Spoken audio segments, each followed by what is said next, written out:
My dear friend let us sit together for a moment, as if on a quiet porch in the early morning. The sun is soft. A gentle breeze rustles the leaves, and a cup of warm tea rests between your hands. It's in these peaceful hours that we often think about the garden, about the little ways we try to nurture the soil beneath our feet. For many years, composting has been held up as the golden rule of gardening. Books, neighbors, and even garden clubs told us it was the only path to fertile earth. But here's the truth that often goes unspoken. Composting in the traditional sense is hard work. Turning a heavy pile, balancing scraps just right, waiting month after month, it can feel more like a chore than a joy. I remember when I first tried it. I felt hopeful, only to discover the smell, the space it consumed, and the weight on my back made it harder than I could manage. And I know I am not alone. For many of us, especially as we grow older, the old way simply asks more than we can comfortably give. Yet nature whispers another story. Walk into a forest and you'll see that rich living soil is created without a single bin or pitchfork. Leaves fall, rain moistens, and life continues its quiet work. What if I told you there's a way to garden that follows nature's wisdom, easier on your body, quicker for your plants, and more rewarding for your spirit? That's what we'll explore today. For most of us, the first time we heard about composting, it sounded like a miracle. You take your kitchen scraps, apple cores, coffee grounds, vegetable peels, mix them with dry leaves, water the pile, turn it now and then, and eventually you're promised black gold for the garden. On paper, it all seems simple.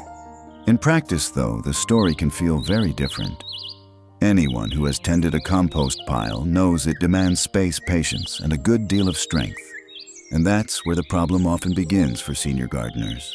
A traditional compost heap must be turned regularly to get oxygen inside. If you don't, the center overheats while the edges stay untouched.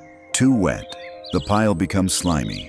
Too dry, it just sits there doing nothing. And let's be honest, lugging a pitchfork into a heavy mound is no small task when your back or shoulders already ache. I once visited a neighbor in her 70s who sighed as she showed me her half-finished compost bin. "It never seems to get done," she admitted, shaking her head. The truth was, the work it demanded outweighed the little reward she received. Beyond the labor, a compost bin can steal valuable space. For someone with a small backyard or patio, dedicating a corner to a steaming heap of waste feels less than inspiring. And even when the process succeeds, nutrients are lost as steam rises from the pile. By the time you finally spread it, you've given up some of the very richness you hope to gain. This is why many gardeners quietly abandon their bins. They start with enthusiasm, but end with frustration. And that's exactly why it's time to consider an approach that serves us better, not just in theory, but in practice, and especially in this season of life. If you've ever wandered through a forest path after rain, you've likely noticed the earth beneath your shoes. It feels springy, almost like a soft sponge. That richness doesn't come from someone hauling scraps to a bin and turning them with a shovel. It comes from the quiet rhythm of nature itself. Leaves drift down in autumn, twigs snap and fall, blossoms fade and return to the soil. Rain moistens these layers, fungi thread their way through, and earthworms pull bits and pieces underground. Over time, everything melts into the ground, creating humus, dark living soil that nourishes all the trees and wildflowers without anyone lifting a finger. This simple observation carries a profound lesson. Soil building doesn't happen in tidy piles tucked away in a corner. It happens right where plants live. The forest doesn't separate its scraps from its roots. Everything is returned to the earth and placed directly where life grows. That is why the forest floor feels alive underfoot. It's always being renewed layer by layer. I often think back to childhood walks with my grandfather. He would bend down, scoop up a handful of woodland soil and let it trickle through his fingers.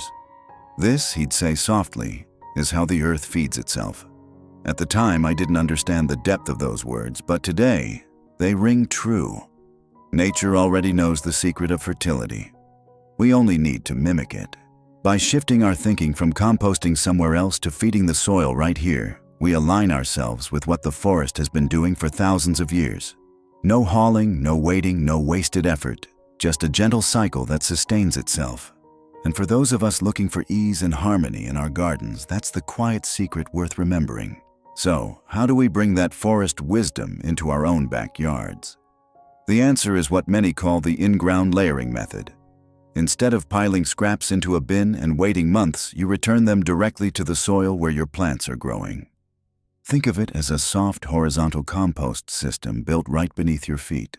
The beauty is its simplicity, no heavy lifting, no constant turning, no disappointment when a pile never quite finishes. Here's how it works. You begin with a base layer that acts like a protective blanket.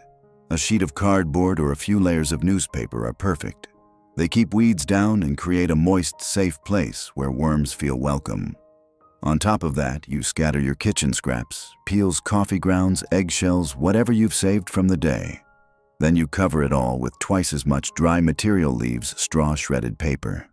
That covering keeps odors away and prevents curious pests from sniffing around. A light sprinkle of water and your work is finished. No waiting, no fuss. Over time, as you repeat the process, your soil becomes like a lasagna, layers upon layers breaking down gently in place.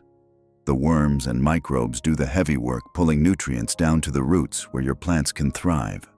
I've seen seniors who swore they were done with composting try this method and fall in love with gardening again. One gentleman told me, "I finally feel like I'm feeding my garden without wearing myself out." That joy, that sense of partnership with the earth, is exactly what makes this method so refreshing. It doesn't fight our bodies or our time, it works with them. There's a quiet magic that happens once you begin laying scraps into the soil. The worms arrive. Not summoned, not forced, but drawn by the promise of food and shelter. Unlike traditional compost piles, which often grow so hot they drive worms away, this in-ground approach creates a steady, gentle environment where they flourish. And when worms are present, they become some of your best garden helpers, working tirelessly while you rest. Worms eat the scraps you've tucked into the soil, and in return, they leave behind castings which gardeners sometimes call nature's fertilizer.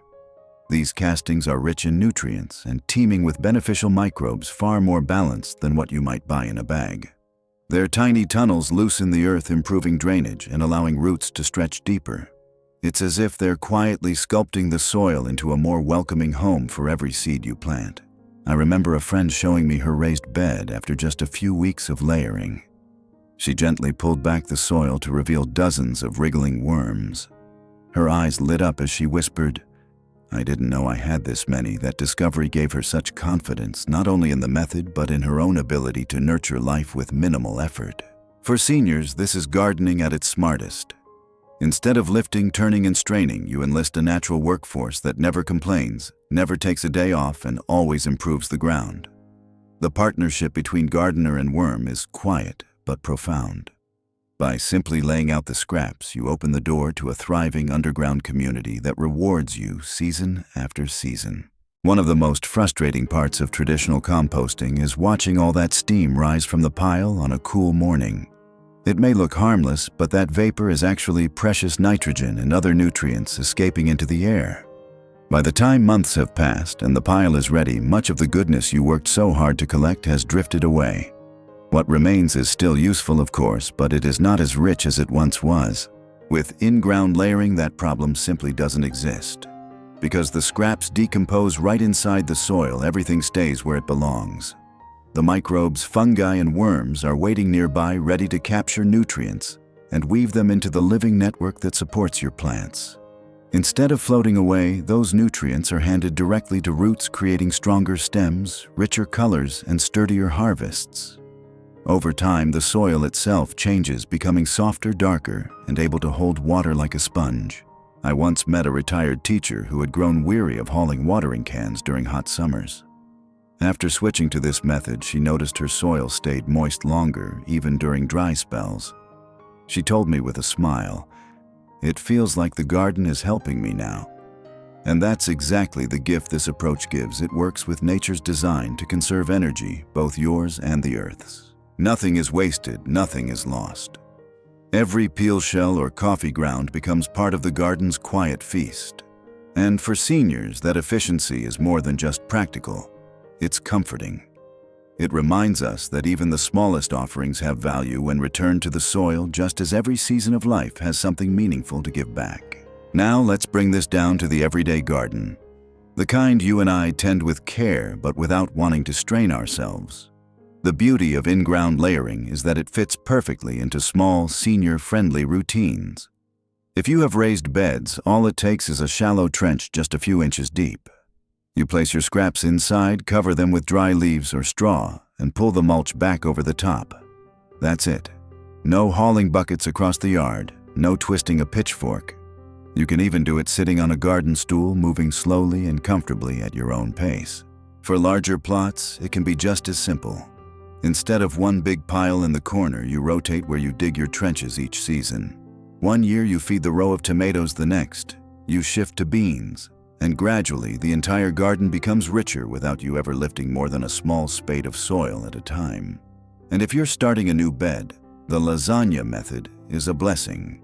Cardboard on the bottom, layers of scraps and dry matter stacked like a gentle quilt, and a bit of soil on top. You can begin planting almost right away while the layers quietly transform beneath the surface.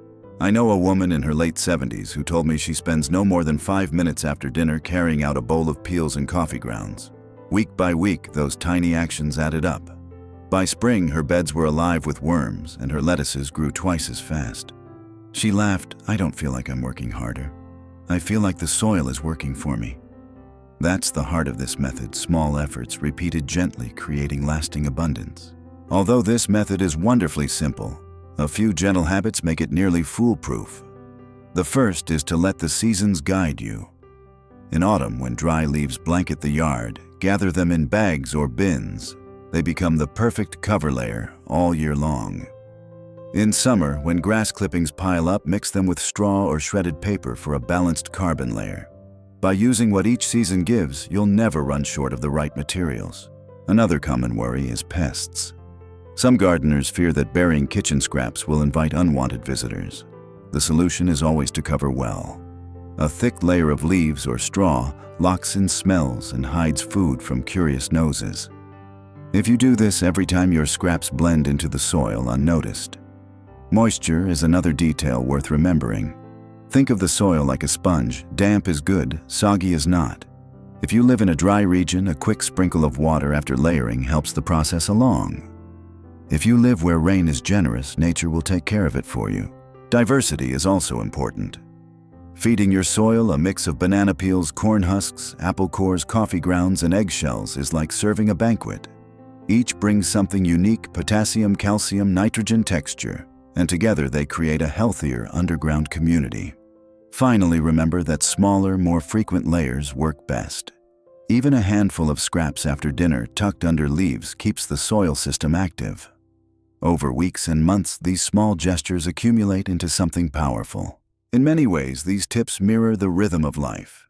Small, steady contributions often build more lasting results than big occasional efforts. And just as with gardening, our own seasons bring gifts if we learn to use them wisely.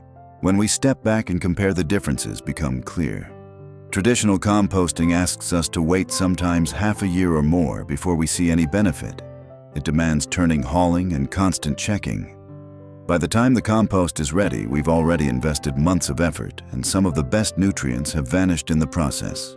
For many seniors, the work feels out of balance with the reward. With in-ground layering, there is no waiting. Every peel, every coffee ground, every eggshell begins feeding the soil the moment it touches the earth. The worms and microbes go straight to work, carrying those nutrients exactly where the roots can reach them. Instead of a pile that steals space in the corner of the yard, the entire garden becomes its own living compost system. Your plants benefit immediately, and you spend less time wrestling with chores. But beyond efficiency, there's something deeper. This method allows us to garden with ease and dignity. It honors the stage of life we're in, giving us results without demanding strain. I once spoke with a man who had nearly given up on vegetable gardening because of back pain. When he tried layering scraps into his raised beds, he said it felt like gardening had welcomed him back. His joy returned, not because he worked harder, but because he worked smarter. That is why this approach truly wins. It gives us richer soil, stronger plants, and healthier harvests, but also a gentler rhythm, one that reminds us gardening isn't about proving our strength. It's about creating beauty and nourishment in harmony with nature and with our own bodies. Once you've seen how well in-ground layering works in a simple garden bed, it's natural to start imagining other ways to use it. The beauty of this method is its flexibility. If you have fruit trees, for instance, you can dig a shallow trench around the drip line, the circle beneath the edge of the branches where rain naturally falls. Tucking scraps and leaves into that ring creates a slow-release buffet for the roots. Over time, your trees grow sturdier, bear more fruit, and require less outside fertilizer. New garden beds also benefit. Instead of struggling to dig up sod or fight with stubborn roots, you can build what's called a lasagna bed. Lay down cardboard, add layers of scraps, top with leaves and a bit of soil, and plant right on top. The cardboard smothers weeds while everything beneath begins its quiet transformation. Within months, you'll have soil alive with worms ready to support vegetables or flowers without ever straining your back. Perennials love this approach too. Blueberries, grapes, and asparagus all thrive when given fresh layers each season. Even in winter, when the garden feels asleep, you can keep building. Before the ground freezes, dig small trenches. All winter long, carry out your kitchen scraps and cover them with soil. By spring, those trenches will be humming with life, ready for planting. Each variation follows the same simple wisdom: return nutrients right where they're needed.